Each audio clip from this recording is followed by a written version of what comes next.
अभ्यास स्टार्ट केला. मग 2019 साल होता, उजाडलं होतं. मग अभ्यास स्टार्ट केला होता लायब्ररीमध्ये. फीजचा इश्यू होता माझा, की फीज 600 रुपये कसे भरायचे आम्हाला.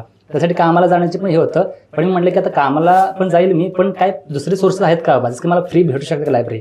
मग त्यावेळेस मी आमचे प्राचार्य साहेब होते त्यांच्याकडे गेलो होतो. त्यांना एक पत्र लिहिलं होतं, सुंदरच पत्र लिहिलं होतं. त्यात मी म्हटलं होतं की माझी परिस्थिती अशी आहे आणि मला MPSC अभ्यास करायचा आहे. आणि मी म्हटलं की माझ्या परिस्थितीवरनं मला तुम्ही जज करू नका, तर माझी कॅपॅसिटी जी आहे त्याच्यावरून जज करा. मी म्हटलं त्यामध्ये लिहिलं होतं की मी फर्स्ट इयरमध्ये मी टॉप 3 आलो होतो. मग वेगवेगळे कॉम्पिटिशन होतं कॉलेजमध्ये, त्यामध्ये माझा नंबर आला होता. नंतर मी NSSमध्ये बेस्ट व्हॉलंटियरचा अवॉर्ड मिळाला होता. तर त्या सगळ्या आधारे मला संधी द्या तुम्ही MPSCचा अभ्यास करण्यासाठी, मी 100% ट्राय करेन म्हणून. मग त्या प्राचार्याने सगळं वाचलं होतं, माझ्या 2 दिवस दिल्या होत्या. तर म्हणजे की खरंच मग दुसऱ्या सरांना मी चर्चा केली होती आणि त्यांनी मग मला संधी दिली होती की तू फ्रीमध्ये लायब्ररीत बस म्हणून. मग त्या लायब्ररीमध्ये फ्रीमध्ये बसणारा जे एकटा विद्यार्थी, त्यामुळे मला लायब्ररीचं जे प्रश्न तो मिटला होता.